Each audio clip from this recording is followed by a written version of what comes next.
உள்ள போயிடுச்சுடா.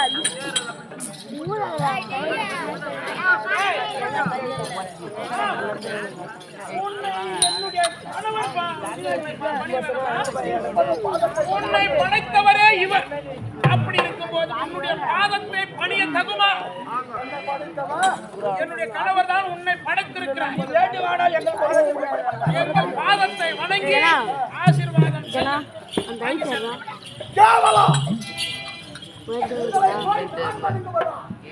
இந்த உலகத்திலே என்னை கண்டால் உன்னை படைத்தவரே நானாடா.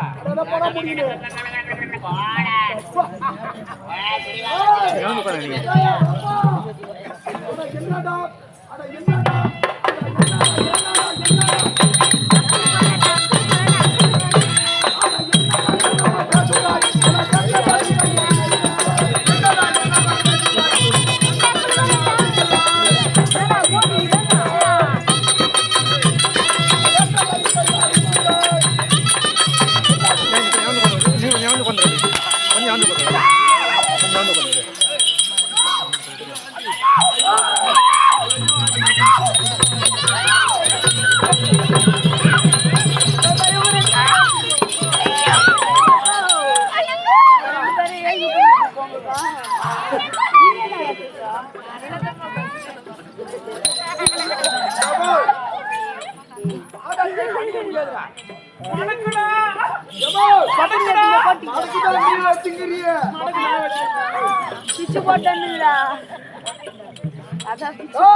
இந்த உலகத்திலே 25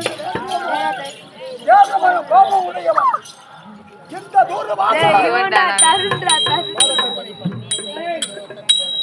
பேசுவதற்கு கூட நான் தாண்டா நாவில உட்கார்றேன். அப்படி இருக்க உன்னுடைய பாவத்தை நான் படிக்க முடியுமா? முடியாது. ஒரு காலமா அவர் வயிற்றுல மட்டும் ஏன் போடு வர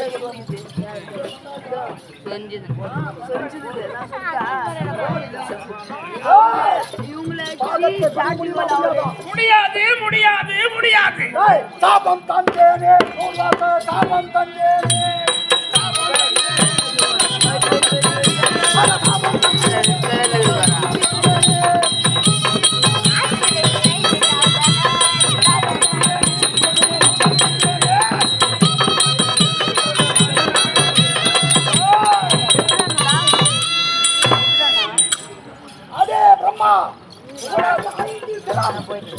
இருக்குது என்ற மம்மடையில் ஆணவத்தோடு என்னை பணிய மறுத்துவிட்டார். பிரம்மா, 5 சிரத்திலே உனக்கு ஒரு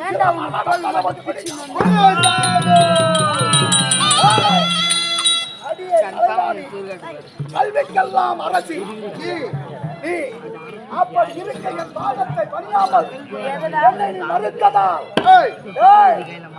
உனக்கு இருக்கும் கல்வி இந்த உலகத்திலே அற கல்வியாக போகும். இந்த பாமர மக்களுக்கு அந்த கலைவாணி இடத்திலே இருந்து முழு கல்வி யாருக்குமே போய் சேரவே கூடாது. இப்படி சாபத்தை கொடுத்து விட்டேன். அடுத்தது எங்க செல்ல வேண்டும்? அந்த மூணு கண்ணை வச்சுக்கிறான் சிவபெருமான் வாழக்கூடிய கைலாயம். கேள்விலாயம் எந்த கேள்விலாயம்?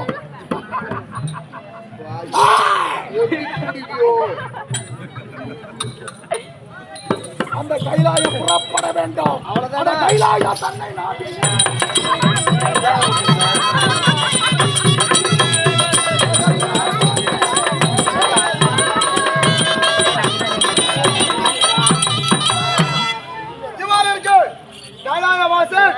உட்கார்ந்தால் விளங்கக்கூடிய சிவபெருமான் சபையை காண்க.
Sai Ranga TV.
YouTube channel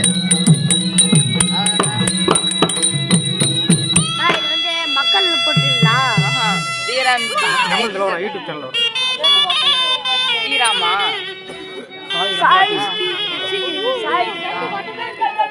cut பண்ணிட்டீங்களா? அதை அப்படியே ஒன்னாக்கிட்டீங்களா?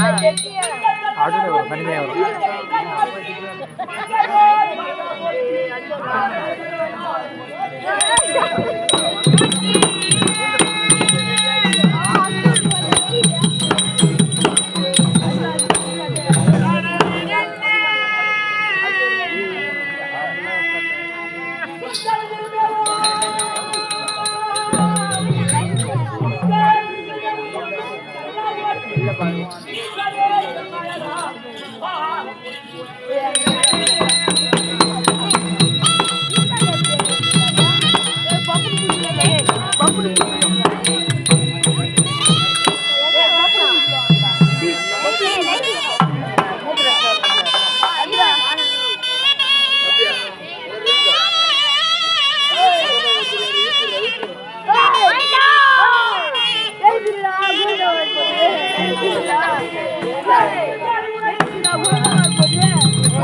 அவர்கள் சுவாமியே எமை படிந்தபடியினால் ஆமா ஆசீர் பெருகிய நீர் வளர கலை வளர ஆகட்டும் சுவாமி அப்படி இருந்தாலும் ஏய் மாபெரும் தேவ சபை ஆமா இந்த அற்புதமான தெய்வீக சபையில் அடியில் வெளியே வரக்கூடிய ஆசான் ஆமா இன்னார் இன்னார் யார் என்று தெரிகின்ற விளக்கம் சுவாமி எனக்கு தெரிந்தாலும் அமர்ந்தோர் சபைக்கு தன்னதா தெரிவிக்க வேண்டும் சொன்னால் தெரியும் இந்த சபையோளுக்கு புரியும் அப்படியா ஆமா. அப்படியா கட்டும் அடியன் யார் தெரியுமா யார்? நான் கிளையில் நாடி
தில்லையில் ஆதியில் காளியுடன் திருநடினம் புரிந்தேன் அப்படியா திரிபுரா சூரர்களை வதைக்க ஏறேறி சென்றேன் தேவரெல்லாம் ஒன்று கூடி திரிபுரா சூரர்களை அழிக்க வேண்டும் என்று எனக்கு ரதத்தை ஏற்படுத்தினார்கள் அப்படியா அந்த ரதத்திலே அமர்ந்து நான் ரதம் செலுத்தும் நேரத்திலே எனக்கு தேரோட்டியவன் நான்கு படைத்த பிரம்மதேவன் அப்படியா தேவரெல்லாம் டேய் திரிபுரா அசுரர்களை வதைக்க வேண்டும் என்று அவராக ரதத்தை எடுக்க என்று கூப்பிடுகிறார்கள். ரதம் கிளம்பவில்லை. காரணம் முதல் கடவுளாய் விளங்கக்கூடிய விநாயகர் பெருமான் ரதத்தை நகரவிடாமல் தடுக்கிறார். இதை அறிந்த தேவர்கள் விநாயகர் பெருமானே முதல் கடவுளே அதனால்தான் ரதம் கிளம்பவில்லை. ஏனோ சிவகாரி கொஞ்சம் பாவ மாட்டேங்குதுன்னா பாருங்க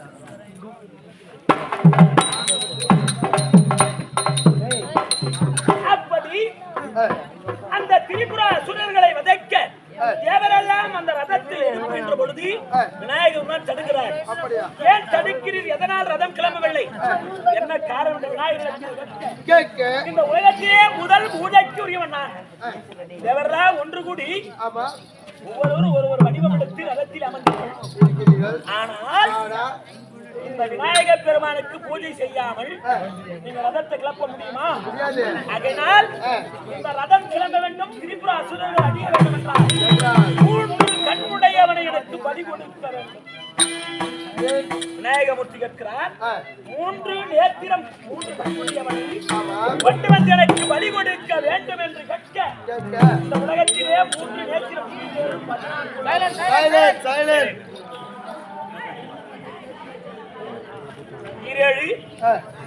14 லோகத்திலே 3 நேத்திரமுடையவன் சிவபெருமான் மட்டுமல்ல. இந்த விநாயக பெருமானோ 3 கண்ணுடையவனை பலி கொடுக்க வேண்டும் என்று உரைக்கிறாரே. எப்படி பலி கொடுக்க முடியும்?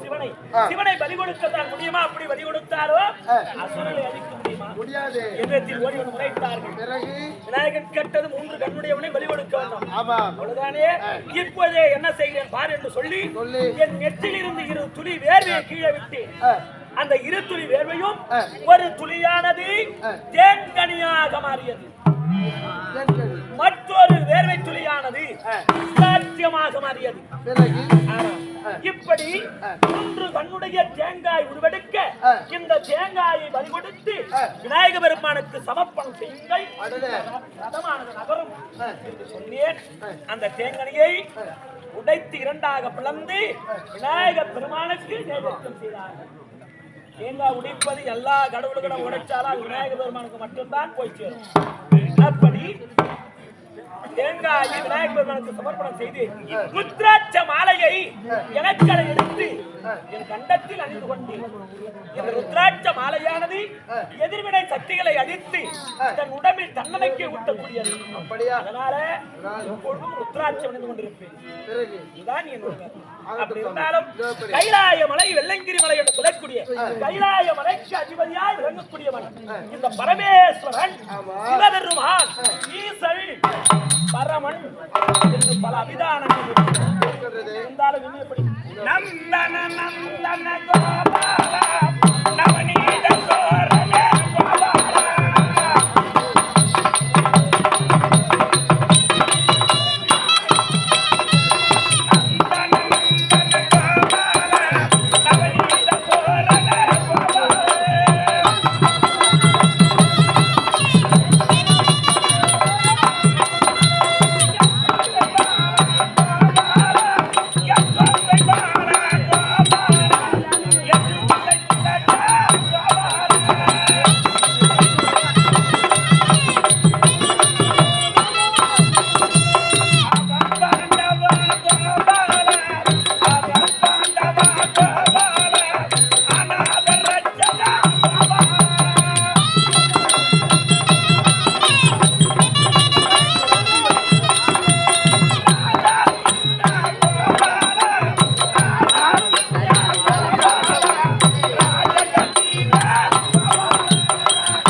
நம்பியாடி கிராமத்தைச் சேர்ந்த தலைவர், வார்டு நம்பர்கள், உபத்தலைவர்கள், ஊர் பொதுமக்கள் அனைவருமாக சேர்ந்து எங்கள் நாடக கம்பெனிக்காக, வேம்பலி அம்மன் நாடக கம்பெனிக்காக 500 அழைத்திருக்கிறார். அண்ணா அவர்களும் ஊரில் உள்ள பொதுமக்கள் அனைவரும் சேமத்தோடு வாழ வேண்டும் என்று அந்த வேம்பலி அம்மனை பிரார்த்தனை செய்கிறோம். சுபாஜம் மதிப்புக்குரிய இடையன்குளத்தூர் கிராமத்தைச் சேர்ந்த இடையன்குளத்தூர் கிராமத்தைச் சேர்ந்த ஏம்பா அந்த ஊர்ல எத்தனை பேர் தான் இன்னும் இடையன்குளத்து சீனி என்று சொல்லக்கூடிய சீனி கவுண்டர் என்று சொல்லக்கூடிய ஐயா அவர்கள் இந்த கம்பெனிக்காக, இந்த வேம்பலி அம்மன் கம்பெனிக்காக 500 அளித்திருக்கிறார். அண்ணா அவர்கள் நீண்ட ஆயுளும் வெட்டாத செல்வம் பெருக வேண்டும் என்று அந்த அம்மனை பிரார்த்தனை செய்கிறோம். நம்பேடு கிராமத்தை சேர்ந்த வேடியப்பன் என்று இங்கே சிவகடத்திற்காக 51 அன்பளிப்பாக தந்திருக்கின்றார். ஐயா நோயற்ற வாழ்வோடு வாழ வேண்டும் என்று ஆண்டவனை பிரார்த்தனை செய்து இன்னும் செவரப்பூண்டி கிராமத்தை சேர்ந்த ஸ்ரீ அம்மன் நெல் அறுவடை இயந்திரம் மற்றும் தேவராஜ் என்று சொல்ல ஜெயராஜ் என்று சொல்லக்கூடிய ஐயர் அவர்கள் பிளம்பர் எலக்ட்ரிஷியன் பணிபுரிய நண்பர் ஜெயராஜ் ஐயர் அவர்கள் வருகை தந்து ஸ்ரீ வேம்பலி அம்மன் நாடகமன்ற குழுவினர்களை பாராட்டி 501 அன்பளிப்பை தந்திருக்கின்றார். அளித்தவர் செய்கின்ற தொழில் மென்மேலும் வளர வேண்டும், நோயற்ற வாழ்வும் குறைவல்லா செல்வத்தை பெற வேண்டும் ஆண்டவனை பிரார்த்தனை. இடையன்குளத்தூரை சேர்ந்த இடையன்குளத்தூர் இளைஞர்கள் ஒருமிக்க சேர்ந்து நாடக கலா ரசிகர்கள், இடையன்குளத்தூரை சேர்ந்த நாடக கலா ரசிகர்கள் இடையன்குளத்தூரை சேர்ந்த இளைஞர்கள் அனைவருமாக சேர்ந்து எங்கள் மன்றத்தை பாராட்டி 501 அன்பளிப்பை தந்திருக்கின்றார். அனைத்து நபர்களும் பிரார்த்தனை செய்து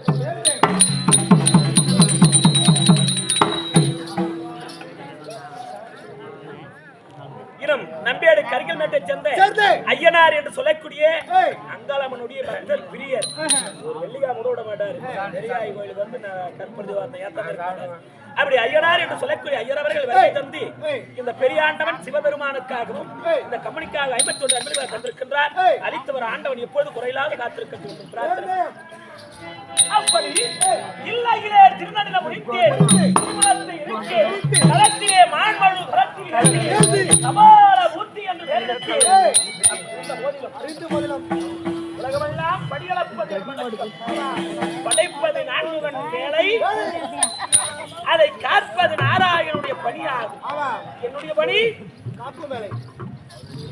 படியளப்பு, படியளக்கும் தொழில் இருந்த போதிலும் பால புண்ணியத்திற்கு ஏற்றவாறு நேரத்திற்கு ஏற்றவாறு அழிக்கும் தொழிலும் மேற்கொண்டேன்.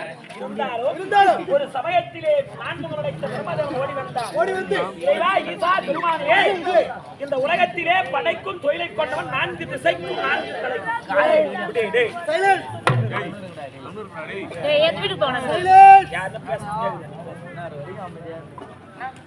திசைக்கு ஒரு சிரம் கொண்ட இந்த நான்கவன் படைத்து வருகிறேன்.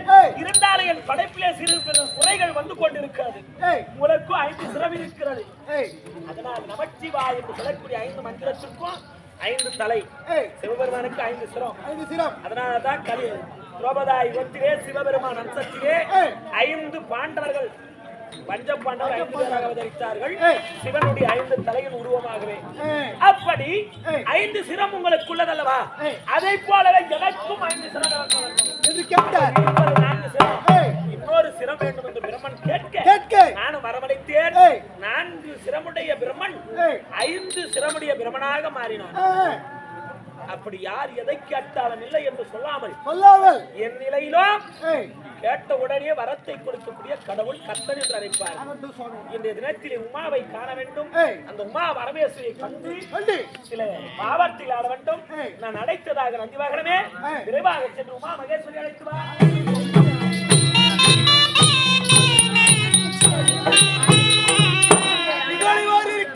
பார்வதி அம்மன் அவர்களும் காண்க.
ஒரு 10 மணிக்கு போலாமாங்க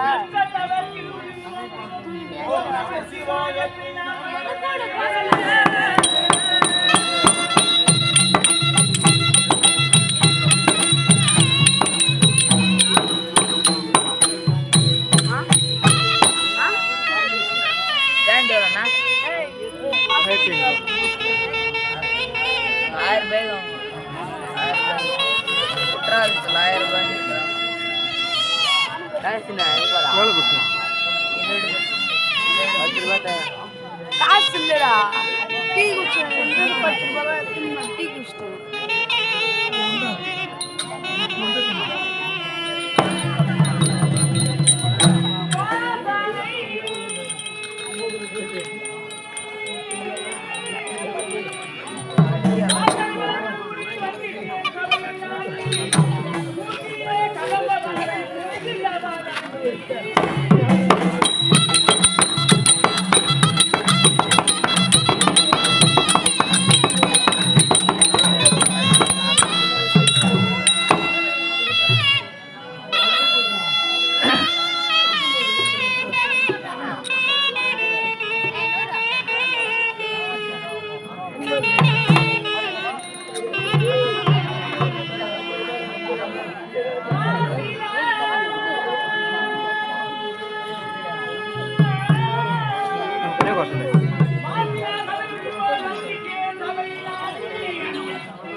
கேட்ட மாட்டாங்க கேட்டாவில் அங்கே வச்சாங்க கற்பூரம் இங்கேயே உட்காந்துங்க கற்பூரம் அங்கே வச்சுக்குது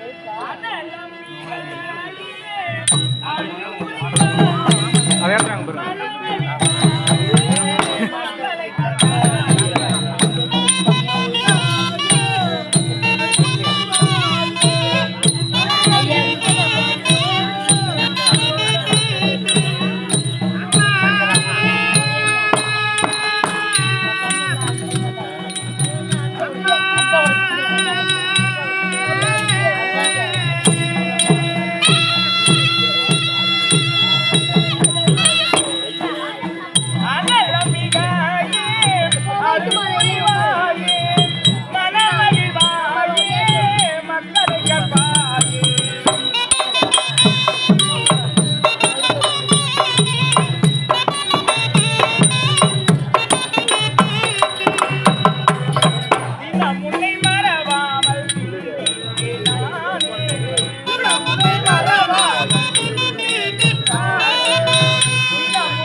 காட்சி தரும் பூமி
என்னுடைய பாதாரத்தை ஆதாரம் சேமித்தபடியினால் இந்த பிரபஞ்சமான பூவுலகிலே என்றென்றும் சுக சேமத்தோடு வாழ வேண்டும் என்று மனதார வாழ்த்துகிறேன் அப்பா.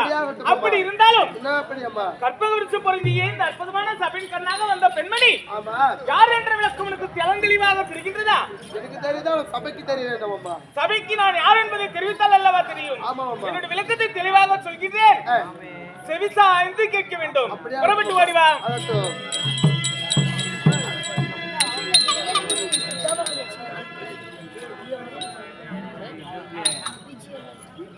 நந்திக்காவலன் ஆண்டவர்களும் சான்றோர்களும் கலைகற்ற கலைவாணர்களும் பெற்றெடுவாத தாய் தந்தைகளும் குடம் பெறுவாத சகோதர சகோதரிகளை விட்டிருக்கின்றேன். இந்த அற்புதமான சபையிலே வந்திருக்கிறேன், விளக்கத்தை தெரிவிக்கின்றேன். சொல்லுங்களம்மா. இது அகில உலகம் எல்லாம் அனைத்திற்கும் தாயாகினே.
நந்திக்காவலன் இந்த உலகம் பெருவா முன்னே ஓம் என்ற அச்சரத்திலே மூலி மழவந்தி முழங்கரை திரிசூலி காஞ்சி கபாலி கௌரி உமை உண்ணாலை மாரி செல்லி பொன்னி என்று இந்த அகில உலகத்திற்கு தாயாக நான் பிறந்தேன். அப்படியே தாயே, அப்படி நான் பிறந்து இந்த உலகத்திற்கு நான் தோன்றிய உடனே இந்த உலகமானது எப்படி இருந்தது தெரியுமா? இருள் சூழ்ந்த உலகமாக காணப்பட்டது. அப்படியா? இருள் சூழ்ந்த உலகத்திலே ஒரு ஜீவராசியும் கூட தெரியாது. அப்படி இருக்கின்ற தருணத்திலே நானா பெண்ணாக பிறந்த நல்லவா எனக்கு ஒரு ஆடவர் துணை வேண்டுமே. அப்படி என்று நான் என்ன செய்தேன், எனக்கு என்று ஆடவர் துணை தேடுவதற்கு இந்த உலகத்திலே சில ஜீவராசிகளை படைக்க வேண்டும், புல் பூண்டுகளை படைக்க வேண்டும், பல உயிரினங்களை உற்பத்தி செய்ய வேண்டும் என்பதற்காக நான் என்ன செய்தேன், ஓட்டாட்டமாக ஓடினேன் நதிக்கரைக்கு. நதிக்கரைக்கு சென்று மணல்களை ஒன்று திரட்டி ஒரு பிண்டம் ஒன்று ஏற்படுத்தினேன். அந்த பிண்டத்திற்கு என்னுடைய சக்தியை கொண்டு உயிர் கொடுத்து தட்டி எழுப்பினேன். அந்த உயிரானது எப்படி ஓடி வந்தது தெரியுமா? அம்மா என்று ஓடி வந்தது. அம்மா என்று ஓடி வந்தவனை எனக்கு ஏற்ற கணவனாக ஏற்றுக்கொள்ள முடியுமா? முடியாதல்லவா? அம்மா என்று வந்தவனை மகனாக ஏற்றுக்கொண்டேன். யார் தெரியுமா அவன்? இந்த உலகத்திற்கெல்லாம் முழுமுதல் கடவுள். பொன்னேறி கட்டினாலும் புதுமனை புகுந்தாலும் நல்ல காரியங்களை செய்தாலும் முதல் கடவுளாக விளங்கக்கூடிய விநாயகனை உற்பத்தி செய்தேன். விநாயக பெருமன் பிள்ளையார் உற்பத்தி செய்து அவனுக்கு ஒரு மகா அமைச்சினேன். மீண்டும் நதிக்கரைக்கு சென்றேன். மணல்களை ஒன்று திரட்டினேன். ஒரு பிண்டத்தை ஏற்படுத்தினேன். அந்த பிண்டத்திற்கு மீண்டும் என்னுடைய சக்தியை கொண்டு உயிர் கொடுத்து சக்தி எழுப்பினேன்.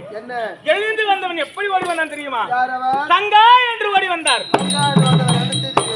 தங்காய் என்று ஓடி வந்தவரை தனக்கு ஏற்ற கணவனாக ஏற்றுக்கொள்ள முடியுமா? முடியாது அல்லவா? அதனால என்ன செய்தேன், தங்காய் என்று ஓடி வந்தவரை எனக்கு அண்ணனாக ஏற்றுக்கொண்டேன். அண்ணனாக ஏற்றுக்கொண்டவன் யார் தெரியுமா? இந்த உலகிற்கெல்லாம் காத்து ரட்சிக்கக்கூடிய அந்த நடுமூர்த்தி நாராயணன் கோபால கண்ணன் எனது அண்ணனாக ஏற்றுக்கொண்டேன். மீண்டும் என்ன செய்தேன், அவரை ஒரு புறமாக அமர்த்தி மீண்டும் நதிக்கரைக்கு சென்று மணல்களை ஒன்று திரட்டி ஒரு பிண்டத்தை ஏற்படுத்தி அந்த பிண்டத்திற்கு மீண்டும் என்னுடைய சக்தியை கொண்டு உயிர் கொடுத்து தட்டி எழுப்பினேன். எப்படி ஓடி வந்தது தெரியுமா? கண்ணே என்று ஓடி வந்தது. பெண்ணே என்று ஓடி வந்தது. பெண்ணே என்று ஓடி வந்தவரை ஆஹா இவரல்லவா நமக்கேற்ற உல்லாச கணவர் என்று அவரை கட்டி அணைய சென்றேன். கட்டியனை சென்றவரை பெண்ணேனில் அப்படி என்று உரைத்தார். எதற்காக என்ன இந்த பூவுலிகளை உற்பத்தி செய்வது என்று கேட்க நான் என்ன உரைத்தேன், பெண்ணாக பிறந்த எனக்கு ஆடவர் துணை வேண்டும், அதற்கு தகுதியான ஆள் நீங்கள் தான். என்னை கட்டி அணைத்து நாம் இருவரும் இன்ப சுகத்தில் இருப்போம். அப்படி இருந்தோமானால் இந்த உலகத்திலே பல ஜீவராசிகளை படைக்கலாம் அல்லவா? அப்படி என்று நான் சொல்ல, நான் உன்னை சேர வேண்டும் என்றால் எனக்கு முன்பதாக நீ பிறந்தவள். எனக்கு முன்பதாக பிறந்தாலேயே நீ என்னை விட உயர்ந்தவள், நான் உன்னை விட தாழ்ந்தவன். ஒரு பெண்ணானவள் ஆடவனுக்கு உயர்ந்தவளாக இருக்கலாமா? அப்படி இருக்கக்கூடாது என்று அவர் சொன்னார். அதற்கு நான் என்ன செய்ய வேண்டும் சுவாமி என்று கேட்க, உனக்கு இருப்பதோ 2 நேத்திரத்திற்கு மேலாக நெற்றிக்கண் 3ஆவதாக இருக்கின்றது. எனக்கு இருப்பதோ 2 நேத்திரங்கள். உன்னுடைய நெற்றிக்கண்ணை எனக்கு அகற்றி கொடுத்தீரானால் நான் உன்னை சேர்வேன் என்று அண்ணன் தெரிவிக்க நான் என்ன உரைத்தேன், நமக்கு தேவை கணவர். அதனால் இந்த 3 நேத்திரத்தில் ஒரு நேத்திரம் இல்லாவிட்டால் என்ன? அப்படி என்று என்ன செய்தேன், என்னுடைய கருத்தில் இருந்த சூலாயுதத்தை எடுத்து என்னுடைய நெற்றிக்கண்ணை அகற்றி அண்ணவருக்கு வைத்தேன். அண்ணவருக்கு வைத்தவுடனே என்னுடைய நெற்றிலிருந்து உதிரமானது பெருகெடுத்து ஓடி வந்தது நந்திக்காவலன். உடனே அவர் என்ன செய்தார், அவருடைய கை விரல் கட்ட விரலை வைத்து என்னுடைய நெற்றிலே அகற்றினாய். என்னுடைய நெற்றிலே அவர் கட்ட விரல் வைத்த உடனே அது சிவந்த நிற பொட்டாக மாறியது. சிவந்த நிற பொட்டாக மாறி இப்படி இருக்கக்கூடிய பாமர மக்கள் அனைவரும் நெற்றிலே திலகம் என்று சொல்லக்கூடிய பொட்டி என்னுடைய ஞாபகார்த்தமாக வைக்கின்றார்கள். அப்படி அவருக்கு கொடுத்த உடனே நாங்கள் இருவரும் சேர்ந்தோம், இன்ப சுகத்திலே இருந்தோம். அப்படி இருக்கின்ற தருவாயிலே கைலாயத்திலே அவர் யார் தெரியுமா? முக்கன்தான் பரம கடவுள். இப்படி என்று சொல்லக்கூடிய உமா மகேஸ்வரன் என்று சொல்லக்கூடிய சிவபெருமானை படைத்து அன்னவரோடு இன்ப சுகத்தில் இருந்து பல ஜீவராசிகளை படைத்து நாங்கள் இருவரும் இந்த கைலாயத்தில் சதியமதியமாக எப்படி வாழ்ந்து வருகிறோம் தெரியுமா? பாதி பாதியான் இந்த பரமன்தான் அன்பு பாதி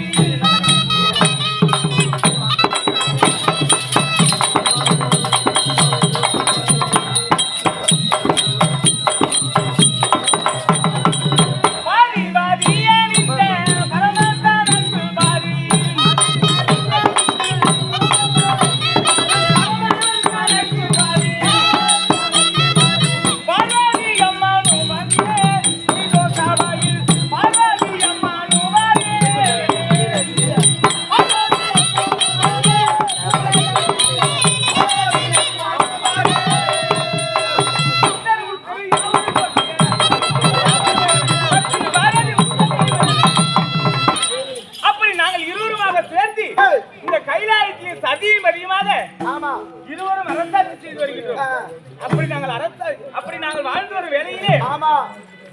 என்னுடைய கணவரை தேடி ஒருவன் ஓடி வருவது வழக்கம்.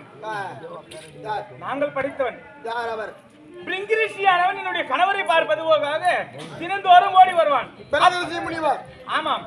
அப்படி வரக்கூடியவன் என்ன செய்வான்? என்னமா? என்னுடைய கணவர் மீது அளவில்லாத பக்தி கொண்டவன். Silent silent silent. அப்படி அளவில்லாத பக்தி கொண்டவன் நாங்கள் இருவரும் சதிபதியமாக இருப்பதை பார்த்து என்னை விடுத்து என்னுடைய கணவரை மட்டுமே வலம் வருவது தினந்தோறும் அவனுடைய வழக்கம். ஆமா. இப்படியே ஒரு நாள் தினம் போன்றது, 2 நாள் தினம் போனது. 3வது தினம் நான் கேட்டேன், என்னவென்று? நாம் இருவரும் சதிபதியமாக இருக்கின்றோம். ஆமா. இந்த ஆணவம் பிடித்த பிரிகிரிஷியானவன் என்னை விடுத்து உங்களை மட்டுமே தனிமையாக வலம் வருகின்றானே, இவனுக்கு என்ன அப்படி என்று கேட்க, ஆமா, கண்ணி பார்வதா, ஒருவன் தம்மை இருவரையும் வலம் வருவதும் வலம் வராமல் விடுவதும் அவனுடைய மன விருப்பம். அதற்கு நான் என்ன செய்வது என்று என்னுடைய கணவர் சொல்ல, என்னுடைய கணவர் சொல்ல நான் என்ன உரைத்தேன்? என்னவோ எனக்கு தெரியாது சுவாமி, நாளை முதல் கொண்டு அந்த பிரிங்கிரிஷன் என்னையும் சேர்ந்து வள வர வேண்டும் என்று நான் சொன்னேன். என்னுடைய கணவர் அதற்கு நீ எதை சொன்னாலும் நான் செய்கிறேன் பார்வதா என்று சொல்ல, இனி முதல் கொண்டு நாம் இருவரும் சகியமதியமாக இருப்பதை விடுத்து உங்களில் இடது பக்கத்திலே சரிபாதி எனக்கு அளிக்க வேண்டும். அப்படி அளித்து நாம் இருவரும் அர்த்தநாரீஸ்வரராக அமருவோம்.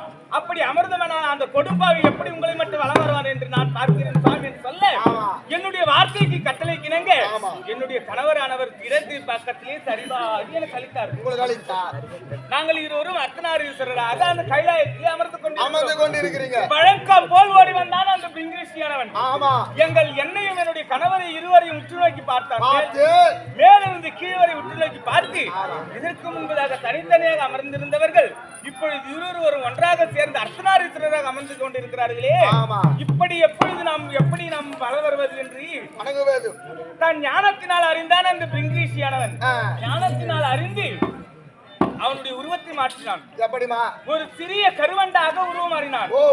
கருவண்டாக உருவம் மாறி எனக்கும் என்னுடைய கணவருக்கும் இடையிலே ஒரு துளையிட்டு வழக்கம் போல என்னுடைய கணவரை மட்டுமே வளம் வந்தான். எனக்கு பிறந்தது கோபம். சுவாமி, நாம் இருவரும் அர்த்தநாரீஸ்வரர் அமர்ந்து கொண்டிருக்கிறோம். இப்பொழுதும் அந்த கொடிய எண்ணம் கொண்ட அந்த பிரிங்கிரிஷியானவன் நமக்கு இடையிலே துளையிட்டு உங்களை மட்டும் வள வருகிறானே, இப்பொழுது அவனுக்கு ஒரு சாபம் அளிக்கிறேன் என்று என்னுடைய கணவருக்கு சொன்னேன். அடே கொடும்பாவி, நாங்கள் இருவரும் அர்த்தநாரீஸ்வரராக அமர்ந்து கொண்டிருக்கிறோம். இப்பொழுதும் என்னை விடுத்து என்னுடைய கணவரை மட்டுமே வளம் வந்தாயே, இப்பொழுது அவனுக்கு சாபம் அளிக்கின்றேன். எப்படி என்றால், மனித உடலும் எருமை முகமும் மகிழாசுரனாக போக வேண்டும் என்று மகிழாசுரனாக போக வேண்டும் சாபத்தை கொடுத்ததினால் என்னுடைய கணவருக்கு கோபம் பிறந்தது. கண்ணே பார்வதா, வந்திருப்பவனுடைய பக்தன் என்பதை தெரிந்தும் பாராமலும் இப்படிப்பட்ட கொடிய சாபத்தை அளித்தாயே, இப்பொழுது உனக்கு ஒரு சாபம் அளிக்கின்றேன். இப்பொழுதிலிருந்து இந்த கைலாயத்தை விடுத்து பூலோகத்திற்கு சென்று மானிட பெண்ணாக பிறந்து பல துன்பங்களை அனுபவித்து மீண்டும் என்னிடத்தில் வந்து சேர வேண்டும். அப்படி என்று என்னுடைய கணவர் எனக்கு சாபத்தை கொடுக்க, நான் பூலோகத்திலே மானிட பெண்ணாக பிறந்து பர்வதராஜனுக்கு மகளாக பிறந்து பல துன்பங்களை அனுபவித்து மீண்டும் இந்த கைலாயத்திலே என்னுடைய கணவரோடு சதிபதியமாக அமர்ந்து கொண்டிருக்கின்றேன். இதன் யாரை சென்று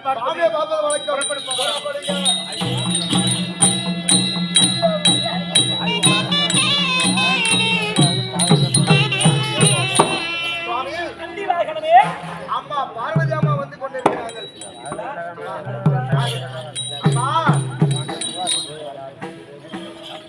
அம்மா, சுவாமி வரும்படி உத்தரவு. அப்படியா? பக்தா வந்திருப்பார். அவர் பாதத்தில் பயபக்தியோடு பணிய வேண்டும் அல்லவா?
தங்களுடைய பொற்பாத திருவடிக்கு பல வகையான வாசனுள்ள மலர்களை கொண்டு வந்து பன்னீரால் பாதப்படி செய்து தங்கள் பாதத்தை வணங்குகிறேன் பார்வதா தேவி.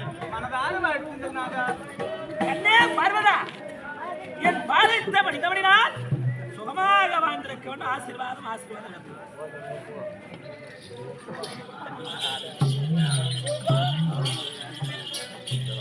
பார்வதா சுவாமி, நாம் இருவரும் அனுதினமும் சதிபதியுமாக இந்த கைலாயத்தில் அமர்ந்து கொண்டிருப்போம் அல்லவா? வரக்கூடிய மக்களுக்கு காட்சி கொடுப்பது வழக்கம். உண்மைதான் நாதா. இன்றைய தினத்திலே தினந்தோறும் உங்களுக்கு வேலை என்ன? படியளக்கும் தொழிலை செய்து வருகிறேன். இந்த தினத்திலே செல்லவில்லையா நாதா? சரியாக உரைத்தாய் பார்வதா. பாமர மக்களுக்கெல்லாம் படியளப்பது தொழிலாகும். இன்று பாமர உலகமே இருக்கக்கூடிய பக்தர்கள் அனைவரும் இன்று சிவராத்திரி அல்லவா கண்வித்து சிவமந்திரத்தை சொல்லிக் கொண்டிருக்கிறார்கள் என்று அவர்களுக்கு காட்சி வந்து அவர்களுக்கு படியிழந்து புறப்பட்டு வருகிறேன். அப்படியா? ஆமா, புறப்பட்டு வருகிறீர்கள். சரிங்க.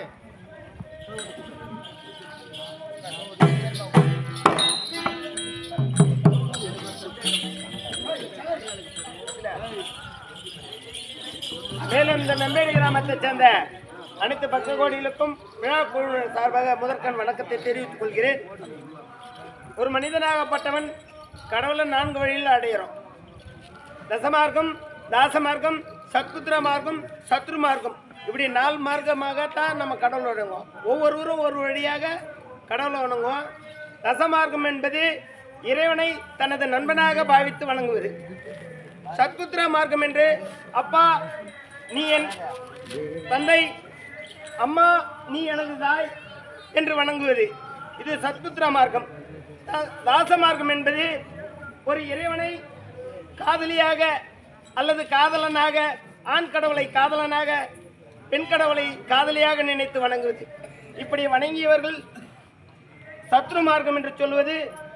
கடவுளை பாவி, நீ எனக்கு படியளப்பது சரியில்லையே, எனக்கு பாவத்தை கொடுக்கிறாயே, நீ எல்லாம் உனக்கு ஒரு கடவுளா, உனக்கு கண் இருக்கிறதா அப்படி என்று நாம் யோசிக்கிறோம் அல்லவா? இது அந்த மார்க்கத்தை சேர்ந்த வகையாக இந்த 4 வகை மார்க்கத்தில் தான் ஏதாவது ஒரு மார்க்கத்தை நாம் பின்பற்றி கடவுளை வணங்கி கொண்டிருக்கிறோம். அப்படி வணங்குகின்ற இந்த நல்ல நாள் சிவராத்திரி, சிவனுக்கும் பார்வதிக்கும் உகந்த இந்த நல்ல நாளில் அனைவரும் கண்விழித்து நாடகத்தை பார்க்கிறீர்கள். இந்த சிவராத்திரியின் முற்றுமாக ஒரு உற்பனம் நடக்கிறது. அந்த உற்பனம்தான் பெரியாழி என்ற ஒரு குலதெய்வம் உருவாகக்கூடிய இந்த நாள். நாளை மயான சூறை நடக்க இருக்கிறது. கிராமத்தில் உள்ள அனைத்து பொதுமக்களும் இந்த பூஜையில் கலந்து கொண்டு தங்களால் இயன்ற படையலுக்காக கொழுக்கட்டை, கொட்டை இது போன்ற தானியங்களை